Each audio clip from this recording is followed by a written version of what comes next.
Hey, top analyze math and history, and we are going to take a look at compound interest formulas.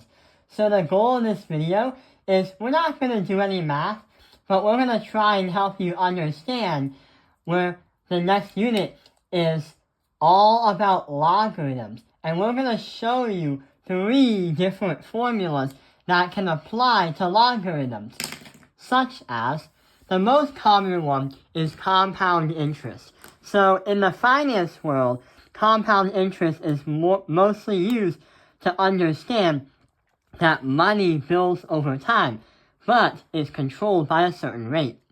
Here's why. The principal is the money that you put in at the first time. But since we said it builds, that's why we have a 1 plus r, which is the rate, where n is how many times something has compounded, but also is multiplied by an exponent, where the rate multiplied by the time in years. Most of compound interest formulas will appear and be calculated in time in years. Many banks would definitely use in years, just like CD rates or, yeah. And when you do all the math right here, you solve for a as a function of t, where it's the conclusion. Just so you know, the t on this side is not the time on that side, as a disclaimer. So compound interest is a standardized way of understanding if you have a certain rate, how would money build over time as it compounds. Then you get a conclusion where after the time in years has ended, that is how much money more you would get. Or if there was a rate where it's decreasing, then I don't think it would be money, but something else.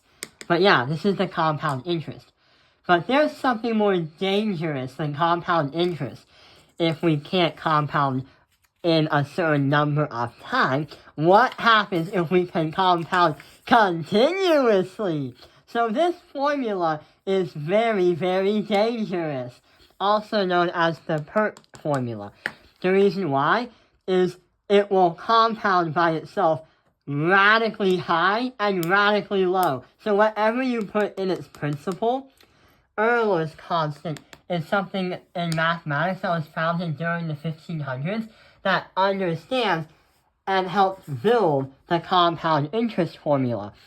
So we'll get to that in another video. So the rate, r, and the time of years. Compounding continuously allows the principal to increase or decrease radically high and radically low. And your conclusion is going to be definitely higher or lower than what you put for your principal. The last thing we're going to talk about is the half-life. Not really used in the financial aspect, but definitely in the biology, definitely in like a country census. Well, wait, what?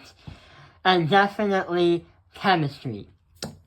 So what happens is you put in a principal, just like, let's say, 1 pound or 600 grams of mercury, liquid mercury, over time, that substance is going to decrease. So if we find out how long it takes for it to be 1/2 of the original principal, where the time, not necessarily in years, could be days, months, weeks, we can find out by the length of the half-life, with a conclusion, how long something would be if it continuously was halved over time per compound.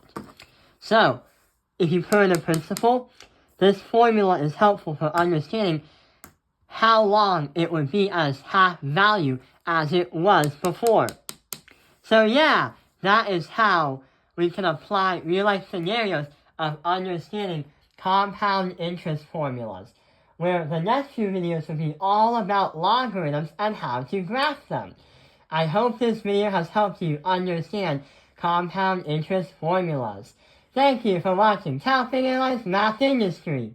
Like and subscribe.